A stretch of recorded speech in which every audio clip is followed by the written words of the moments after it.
अस्सलाम वालेकुम, मैं हूँ रिजवान अशरफ। पीटीएम हुकूमत जो कि मिल मिला के इन लोगों ने 14 जमातों को कट्ठा बिठा के हुकूमत जो बनाई थी वो आखिरकार आज टूटने जा रही है, बिखरने जा रही है। उसकी वजह यह है कि इनके दरमियान अब जो शदीद किस्म की लड़ाइयाँ पैदा हो चुकी हैं, उन लड़ाइयों के बाद अब इनका इत्तेहाद बाकी नहीं रहना, अब इनका इत्तेहाद बड़ा मुश्किल रहना। उसकी वजह यह है, और वैसे भी ये जो इत्तेहाद बनाया गया था ये तो इनका आपस का इत्तेहाद लगता भी नहीं, और लगता भी नहीं कि ये आपस में मिल के कोई रल मिल के आगे चल सकते हैं। रल मिल के ये है कि इमरान खान का मुकाबला करने के लिए, इमरान खान को माइनस करने के लिए, पीटीआई को क्रश करने के लिए ये मिल के बैठ सकते हैं। लेकिन अगर इन्होंने बैठना हो, आज तक आपको कभी ये बैठे हुए नज़र नहीं आए कि हमने महंगाई के ऊपर भी बात करनी है, हमने महंगाई के ख़िलाफ़ भी कोई बात करनी है, बेरोज़गारी के खात्मे के ऊपर हमने क्या प्लान करना है, मईशत की बहाली के लिए इन लोगों ने क्या करना है, इसके ऊपर ये लोग आज तक नहीं बैठे। हमेशा बैठे हैं तो इमरान खान का क्या करना है, इमरान खान को कैसे माइनस करना है, इमरान खान का कैसे मुकाबला करना है, हमने आपस में रल मिल के किस तरह से बारियां लेनी है, तुम उधर मैं इधर, इस तरह से ये जो इन्होंने पूरा एक प्लान करके बनाया हुआ था 14 महीने से, जो ये आपस में रल मिल के यहाँ पर इन्होंने अन्य डाली हुई थी, वो अब ख़त्म होने वाली है। उसकी वजह यह है कि अब इनकी एक तो लड़ाइयाँ सामने आ रही हैं और फिर उसके बाद 2 अहम तरीन इस्तीफ़े सामने आ चुके हैं। अब आसिफ अली जरदारी अचानक चले गए हैं दुबई और जहांगीर तरीन पहुंच गया है लंदन। अब असल में खिचड़ी क्या पक रही है, मामला क्या है, इसको आपने समझना है। और बड़ी अहम तरीन इन्फॉर्मेशन मैं आपके साथ शेयर करने जा रहा हूँ।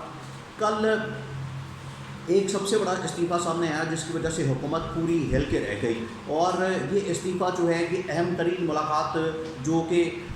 शहबाज शरीफ और जनरल आसिम मुनीर के दरमियान होती है, उस मुलाकात के बाद ये एक अहम तरीन इस्तीफ़ा सामने आता है। और ये इस्तीफ़ा सामने आया है नाकरा के चेयरमैन तारिक मलिक का। तारिक मलिक जो कि यूएन के अंदर काम कर चुके हैं, यूनाइटेड नेशन के अंदर काम कर चुके हैं और काफ़ी अरसे से पाकिस्तान में वो काम कर रहे हैं, नाकरा के अंदर वो काम कर रहे हैं। ये बल्कि इमरान खान के दौर में भी इन्होंने ये काम किया है और इमरान खान के दौर में ये सर्विसेज देते रहे हैं। तो अब उनसे इस्तीफ़ा ले लिया गया है और उन्होंने अपना पूरा इस्तीफ़ा दे दिया। ये 3 सफ़ात के ऊपर उन्होंने अपना इस्तीफ़ा दिया है, रिकॉर्ड करवाया है। और ये जो 3 पेजेस का इस्तीफ़ा है, इसके अंदर उन्होंने बड़ी डिटेल के साथ ये सारी कहानी बयान की है, सारा वाक़या बयान किया है, सारा मामला बयान किया है कि किस तरीके से ये इनका इस्तीफ़ा लिया गया। तो ये सबसे पहला झटका, पहला इस्तीफ़ा जो है इस हुकूमत का वो आ गया। अब दो अहम तरीन मामला आपने समझ लिए हैं। एक तो ये कि इसका जो इस्तीफ़ा है इसका लिंक किया जा रहा है कि चेयरमैन नाकरा के ऊपर ये बहुत ज़्यादा प्रेशर था कि इन्होंने जो वोटर लिस्ट है उसके अंदर कुछ तब्दीलियाँ करनी है, उसके अंदर कुछ चेंजेस करनी है, और ये अपनी मर्ज़ी से हुकूमत चाहती है कि ऐसी एक वोटर लिस्ट बनाई जाए ताकि हमें फ़ायदा हो। और वही वाला तरीका वारदात, देखिए ये नून लीग का वही वाला तरीका वारदात होता है जो कि इनकी जानब से किया जाता है, और उसका मामला ये होता है कि हमने किसी तरह से मैनिपुलेशन करनी है, धांधली करनी है, और प्री पोल जो रेटिंग होती है ये पहले से शुरू कर देते हैं और ये इसी तरह से अपनी मर्ज़ी के बंदे लगाते हैं, उनको वहाँ पर एडजस्ट करते हैं, फिर उसके बाद ये अपनी मर्ज़ी से सारी धांधली करने के बाद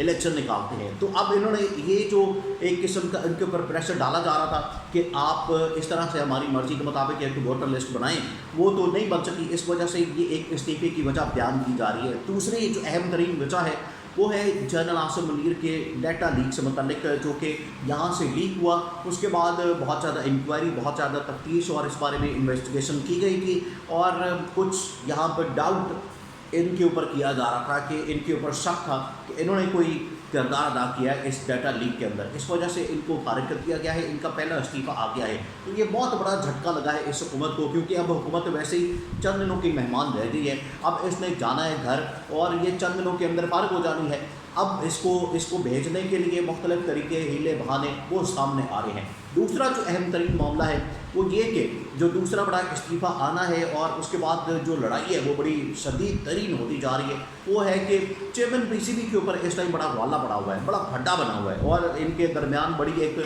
लड़ाई हो रही है। चेयरमैन पीसीबी आजकल है नजम सेठी को हटाने के लिए,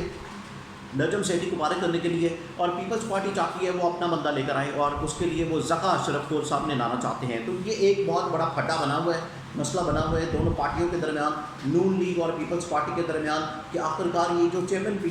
पीसीबी वाला मामला है इसको किस तरह से ہینڈل کیا جائے, کس طرح سے سارٹ آؤٹ کیا جائے, کیونکہ دونوں کے درمیان ایک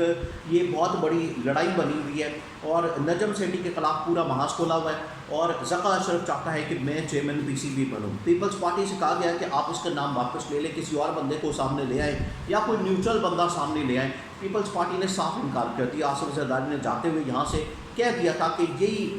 پہلی آپشن ہے, یہی دوسری آپشن ہے, یہی تیسری آپشن ہے, ذکا اشرف ہی آپ نے لگانا ہے. اگر آپ مجھ سے چاہتے ہیں کہ میں 2-3 نام دوں تو یہ 2-3 نام یہ ہیں کہ پہلا نام بھی ذکا اشرف کا, دوسرا نام ذکا اشرف, تیسرا نام ذکا اشرف. تو ذکا اشرف کو یہ آپ نے چیئرمین پی سی بی لگانا ہے. یہ اب آصف علی زرداری کی جانب سے کہہ دیا گیا ہے. اب آصف علی زرداری اصل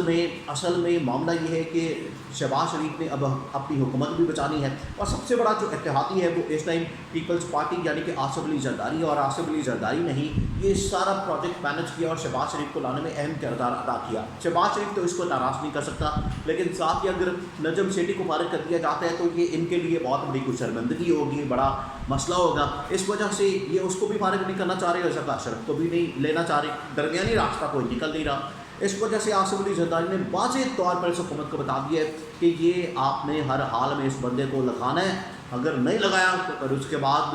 آپ کو لگ پتا جائے گا. یہ اب آصف علی زرداری کی جانب سے ان کو بتا دیا گیا ہے, ان کو دھمکی دے دی گئی ہے اور ان کو میسج کنوے کر دیا گیا ہے شہباز شریف کو. اس وجہ سے یہاں پر جو مسائل بنے ہوئے پاکستان کے اندر, جو رولا بنا ہوا ہے, جو اتنے زیادہ مسئلے بنے ہوئے ہیں, اکنامک چاہے وہ فرنٹ ہو, جو معیشت کا میدان ہو یا معیشت کا محاذ ہو یا معیشت کی تباہی اور بربادی ہو, آئینی اور قانونی بحران انہوں نے پیدا کیا ہوا ہے, ملک کے اندر لا اینڈ آرڈر کی سچویشن اور سیاسی عدم استحکام, اس سے بالکل ناتعلقی کا اعلان کرتے ہوئے آصف زرداری کو دبئی نکل گیا کہ باقی یہ جو پیچھے معاملات ہیں آپ خود ہی ہینڈل کریں, میری تو بلاس ہے, آپ لوگ کیا کر رہے ہیں, کیا کرنا چاہتے ہیں ملک کے ساتھ اور آپ نے کہاں پہنچا دیا ملک کو, میری تو سمجھ سے باہر ہے.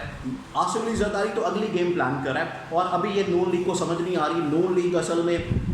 گیم پلان کر رہی ہے جہانگیر ترین کے ساتھ مل کے کہ وفاق اور پنجاب نکالیں, لیکن آصف علی زرداری یہ پلان کرے کہ میں سندھ اور وفاق نکالوں, پنجاب جس کو مرضی کے دے دیں, کم از کم میرے پاس سندھ آ جائے, بلوچستان آ جائے اور ساتھ میں وفاق آ جائے اور میں بلاول بھٹو کو اس مرتبہ وزیر اعظم بنا دوں. تو یہ آصف علی زرداری اپنی گیم کھیل رہا ہے, نون لیگ اپنی گیم کھیل رہی ہے اور نون لیگ چاہتی ہے کہ وفاق کے ساتھ ساتھ ہمیں پنجاب مل جائے اور پیپلز پارٹی چاہتی ہے کہ سندھ کے ساتھ ہمیں وفاق اور ساتھ میں بلوچستان بھی مل جائے. اب دونوں کے درمیان اختلافات بڑی شدید ترین ہو گئے ہیں اور دونوں کے درمیان لڑائی جو ہے وہ آخرکار بڑھتی جا رہی ہے اور یہ چھوٹے چھوٹے عہدوں کے اوپر, یہ اب جس طرح سے پنجاب کا جو وزیر اعلیٰ ہے یہ اس کو کہا جاتا ہے کہ یہ آصف علی زرداری کا رائٹ ہینڈ ہے, یہ اس کی وجہ سے ان کی وجہ سے لگایا گیا. اب چیئرمین پی سی بی کو آصف علی زرداری اپنی مرضی کا لگانا چاہتا ہے, اپنی مرضی کا لانا چاہتا ہے اور دونوں کے درمیان اس ٹائم اس پوزیشن کو لے کے پھڈا بنا ہوا ہے. اور یہ صرف ہفتے 10 دن کی بات ہے, یہ اسی ہفتے میں فیصلہ ہو جانا ہے اس کا بھی کہ یہاں پر کس نے آنا ہے. اگر تو یہ یہاں پر ذکا اشرف آ جاتا ہے اور نجم سیٹھی کو ہٹا دیا جاتا ہے تو اس کا واضح مطلب یہ ہے کہ آصف زرداری کافی ڈومیننٹ ہے اور اس نے تھریٹ جو کیا ہوا ہے اس حکومت کو, اس کی وجہ سے انڈر تھریٹ آ گئی, انڈر پریشر آ گئی ہے. اور یہ والی حکومت جو کہ عمران خان کو انڈر پریشر کرنے کے لیے, اس کو مائنس کرنے کے لیے, ججز کو پریشرائز کرنے کے لیے, ان کو انڈر پریشر کرنے کے لیے جو حربے استعمال کر رہی ہے, آصف علی زرداری کے اوپر ان کا زور نہیں چلتا. آصف علی زرداری سے یہ لوگ ڈرتے ہیں. جب بھی وہ لاہور کے اندر آ کے بیٹھتا ہے تو رانا ثناء اللہ اس کے اوپر بات کرتا ہے کہ آصف علی زرداری جس طرح سے پنجاب کے اندر انٹری مارنا چاہتا ہے, پنجاب کی انٹری اور پنجاب کے اندر اس کو سیاست کرنے کا حق ہے, بالکل اسی طرح سے ہمیں بھی سیاست کرنے کا حق ہے. تو دونوں کے درمیان اصل میں یہ جو الائنس بنا ہوا ہے, کہ اتحاد بنا ہوا ہے, یہ بڑا غیر فطری سا اتحاد ہے اور یہ زیادہ دیر اب چلنے والا نہیں ہے.